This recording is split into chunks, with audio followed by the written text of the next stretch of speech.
इस वक्त हम IMBL की तरफ बढ़ रहे हैं और हमारे साथ एक फिशिंग बोट के मालिक हैं जो फिशिंग एसोसिएशन के प्रेसिडेंट भी हैं। क्या नाम है आपका? मेरा नाम नज़ीर आदम भाई जसराया है। मैं सलाया से हूँ।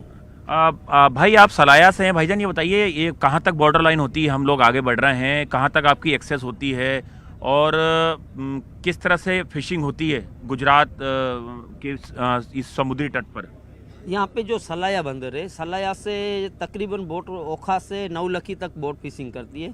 और जो IMBL तकरीबन यहाँ से 135-40 नॉटिकल मील दूर होता है।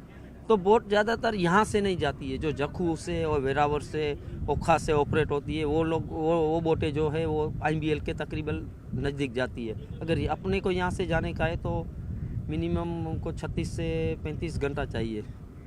और उसके बाद पाकिस्तान की बॉर्डर लग जाती है फिर? हाँ, वहाँ से फिर पाकिस्तान की बॉर्डर लग जाती है। वो अपने को GPS में मालूम पड़ जाता है कि ये अपना लाइन क्रॉस कर चुके हैं। कहाँ कहाँ चेकिंग के कितने स्टेप होते हैं जो फॉलो करना होता है आप लोगों को?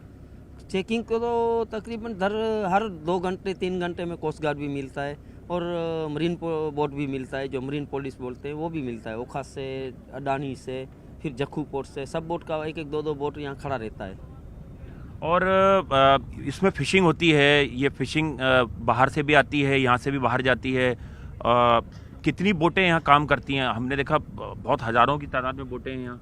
जो सब जगह पे बोट अलग अलग रहती है। जैसे वेरावल में जाएंगे तो 3500 बोट है, मांगरोल में जाएंगे तो 2500 है, ओखा में जाएंगे तो 2500 रहेगी। सलाए में तकरीबन 650-700 बोट ट्रोलिंग बोट है, जो बड़ी बोट होती है। फिर उसके अलावा 300-350 छोटी बोट भी है। और स्पीड बोट भी जो है वो भी इस्तेमाल होती हैं? नहीं, स्पीड बोट फिशिंग बोट में नहीं अलावा, फिशिंग में नहीं होती है।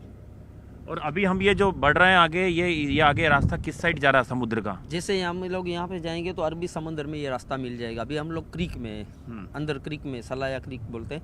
यहाँ से बाहर जाएंगे तो फिर ओपन सी हो जाएगा, फिर अरबी समंदर में ये मिल जाएगा ओखा साइड से।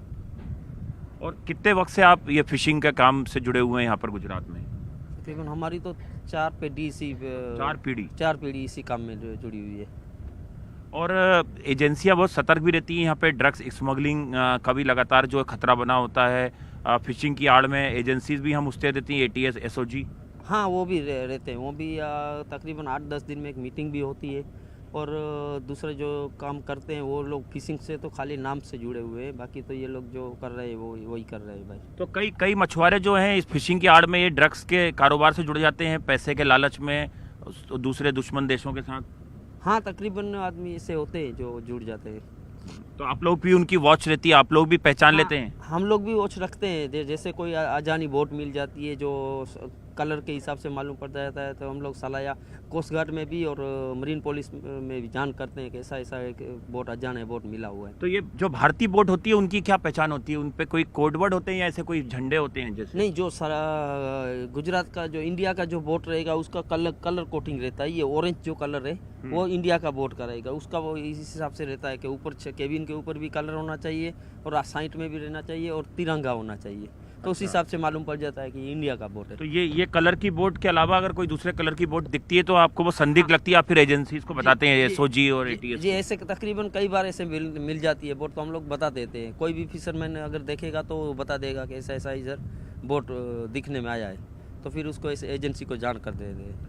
तो देखिए, ये एक बोट के मालिक हैं और इस वक्त हम सलाया में मौजूद हैं। गुजरात के जो द्वारका ज़िले का बॉर्डर है, समुद्री बॉर्डर है और करीबन 1600 किलोमीटर से ज़्यादा का पूरे गुजरात का समुद्री इलाका है, जिसमें ये द्वारका का एरिया आता है, जहां पर कि लगातार भारतीय एजेंसियों की नज़र समुद्री इलाकों पर रहती है कि जो ड्रग्स स्मगलिंग है उसके सौदागर, उसके कार्टेल जो हैं वो गुजरात के जो बॉर्डर लाइन है वहां तक ना पहुंच पाए। और अगर बॉर्डर लाइन तक पहुंच भी जाती है ड्रग्स तो उन्हें भारतीय एजेंसियां वहां से बरामद करती हैं। और हमने देखा कि कई पाकिस्तानी, ईरानी नागरिकों को बीते सालों में गिरफ्तार भी जो है वो ATS, narcotics control bureau, navy, coast guard ने गिरफ्तार किया है। और साल 2024 में करीबन 20 से ज़्यादा पाकिस्तानी गुजरात में समुद्री रास्तों से भारत में घुसपैठ करने की कोशिश कर रहे थे ड्रग्स को लेकर।